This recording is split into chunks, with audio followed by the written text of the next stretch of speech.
Attention, si tu n'as pas connu les années stranges, si tu ne captes pas le second degré, si tu es un Kevin, ne regarde pas cette émission.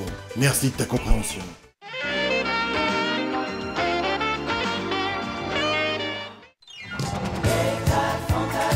Bonjour à tous, alors aujourd'hui, baisse le son.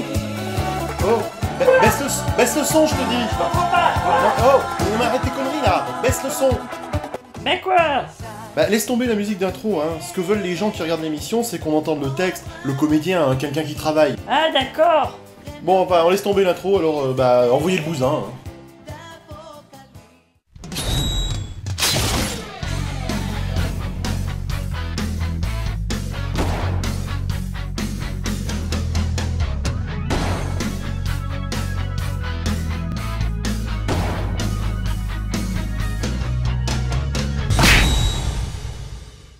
Aujourd'hui, coquins et gourgandines, je vais, fier et fringant, le cœur joyeux et les fesses au chaud, vous présenter le second album des 4 Fantastiques, édité chez Lug en octobre 1973. Vous vibrez d'excitation et je le sens d'ici et ça m'excite. Alors la saga du surfeur d'argent, dans sa première édition lugienne, est une petite merveille de 82 pages qui est assez difficile à acquérir aujourd'hui sans se ruiner car l'exemplaire, devenu rare, se vend entre 70 et 100 €, oui, rien que ça. Certes, il y a eu une seconde édition de ces aventures en juillet 1986, mais elle a forcément moins de prestige que la première édition que je tiens là, entre mes doigts sensuels, qui ont fait fantasmer bien des demoiselles à une époque où j'étais encore séduisant et coquinou. Putain, c'était le bon temps. Bref, après cet aparté sans aucun intérêt, revenons à ce fantastique album de Lug. Il regroupe les épisodes mythiques de la saga du surfeur d'argent, datant de mars à juin 1966, et qui correspondent respectivement aux épisodes 48 à 51 des 4 Fantastiques. Et ça, c'est fantastique. T'as compris? J'utilise l'adjectif fantastique pour parler des 4 Fantastiques. C'est super drôle ça. Et cerise sur le gâteau, Lug termine l'album avec le premier épisode des Fantastiques datant de novembre 1961, mais en fait ce ne sont que les pages 9 à 13 de leur première aventure. Quand on le sait, cela donne un goût amer, d'inachevé, comme certaines vidéos d'Enjoy Phoenix. Je rappelle que l'intégralité de cet épisode avait été lui publiée dans le premier Fantasque de février 1969. Bon, si vous ne pouvez pas mettre la main sur cette perle que j'ai la chance de posséder, Joli. et là j'en ai le téton qui darde, vous pouvez vous rattraper avec l'intégrale des Fantastiques publiée dans Panini. Ouais, enfin c'est un peu moins swag, hein, c'est un peu moins péchu quoi. Bon alors pourquoi cet album est un bijou, me demanderez-vous goulûment? Oui, on se le demande bien. Ah, ivresse du suspense. Eh bien je vais vous le dire et je vous remercie de m'avoir posé cette question. Alors tout simplement parce que la couverture est superbe, hein. Sûrement l'une des plus belles couvertures des éditions Lug, c'est du Jean Frisano à n'en pas douter. C'est clair, c'est beau comme Game of Thrones avant la 8ème saison. Mais c'est surtout le contenu, toujours en un seul mot, que je vais à présent vous décrire de ma voix suave et ensorcelante. La saga du surfeur d'argent débute dans le Fantastic Four numéro 48 en mars 1966. Le titre est d'ailleurs très clair sur ce que l'on va lire. Alors, survint Galactus. C'est un titre qui claque, hein.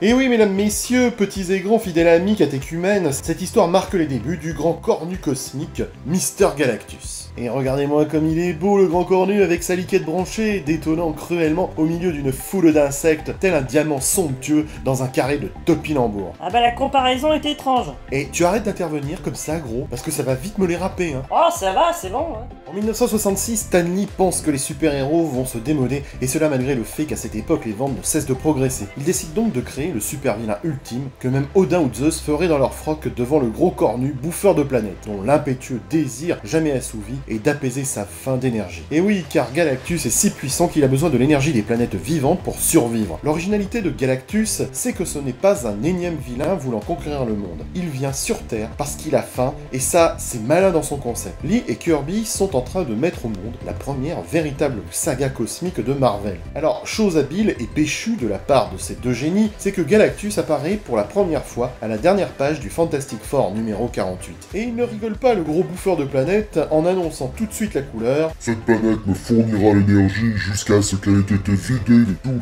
ses éléments vitaux. Bon, ça sent le roussi pour la Terre qui est condamnée.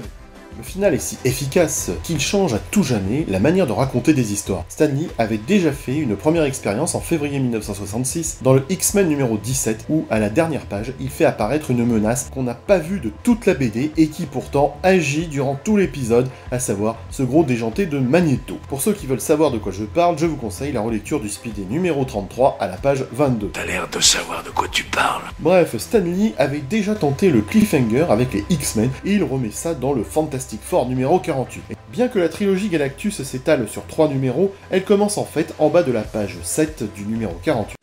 Alors je suis désolé mais non, la page qu'il vous a montrée c'est pas la bonne page, hein. La page 7 c'est ça, hein. Il est con lui, hein. Et se termine à la page 13 du numéro 50. Il faut attendre mars 1969 pour que Stan Lee et Jack Kirby nous dévoilent les origines de Galactus dans le Thor numéro 162. En France, nous avons pu lire cette histoire dans l'album numéro 3 de Thor, fils d'Odin, publié chez Artima en 1979, avec des précisions supplémentaires dans l'album 5 et 6 de 1979 qui regroupe les Thor 168 dans le premier et 169 dans le second. Et puis l'autre raison de posséder ce magnifique album de Lug, c'est qu'on voit aussi la première apparition du surfeur d'argent qui parcourt l'espace étoilé tel une comète libre et indomptable comme le vent. C'est pas moi qui le dis, hein, c'est écrit là à la première page. C'est écrit là. Le surfeur d'argent, et pour ceux qui ne le connaissent pas encore, mais alors là je ne sais pas pourquoi vous regardez cette vidéo, c'est Norinrad, un extraterrestre qui a accepté de servir Galactus en échange du salut de sa propre planète. Si Galactus est visiblement le fruit de l'imagination de Stan Lee, le surfeur est une création de Kirby. Le dessinateur pensait qu'une créature aussi puissante que Galactus avait besoin d'un héros hyper balèze et impressionnant, une créature capable de lui ouvrir la voie et de s'assurer que tout était prêt pour son arrivée. Quelque part il me fait penser au clodo en bas de chez moi qui se prend pour un prophète, sauf qu'il a pas de planche de surf. Partez sans intérêt.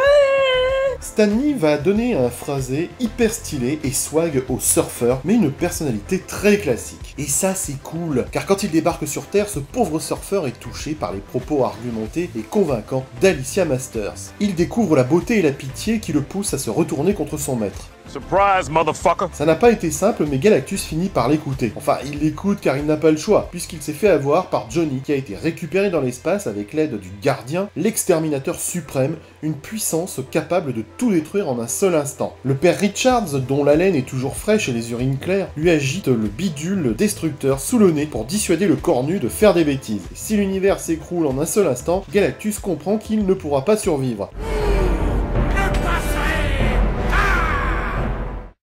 Quand on lit le début du récit, on craint le pire. On se dit que face à un être aussi puissant, on ne peut rien faire et que la fin risque d'être tellement capillotractée que le scénario va se faire scalper. Eh ben pas du tout, ça tient la route. Toutefois, il faut bien dire que le gardien, qui n'a pas le droit d'agir mais juste d'observer, s'est permis une exception dans ce récit. Et ça c'est pas bien. C'est la première fois que le gardien viole son serment de non-ingérence. C'est le cas depuis que les Watchers ont accidentellement provoqué l'extinction massive des Prosélycains qui leur ont fourni la technologie nucléaire. Comme le montre le Silver Surfer numéro 1 d'août 1968 que nous avons pu lire dans le Strange Special Origins 175 bis de juillet 1984. Dans cet épisode des Fantastiques, le gardien nous balance un argument peu convaincant pour légitimer son acte qui se résume dans une phrase aussi obscure que celle que pourrait nous fournir une troisième techno-simulator, à savoir « Ce monde appartient à ses enfants et j'ai raison d'agir ainsi ». Déjà, au début de l'histoire, il tente de dissimuler l'existence de la Terre aux yeux du surfeur, ce qui est très discutable pour un simple observateur, vous en conviendrez, n'est-ce pas? Bref, c'est pas très déontologique tout ça, monsieur le gardien. Va te faire branler, Trotskar. Galactus accepte la défaite, mais il punit le surfeur en créant une barrière impénétrable qui l'empêche de quitter la Terre. Il s'est fait un peu friendzoné, hein, le petit Norinrad. Oui, nous avons ici la figure de l'ange déchu dont Jack Kirby n'a jamais caché l'inspiration biblique. Bref, c'est une grande aventure épique, bien écrite et prenante jusqu'à la fin, qui fait de cet album Lug, riche et velu, une perle à avoir chez soi pour tous les amoureux des 4 Fantastiques. Philippe! Je sais où tu te caches! Viens ici que je te bute, enculé! Ta gueule! Viens ici, sale enculé! Salaud! Va te faire branler, Trotskar.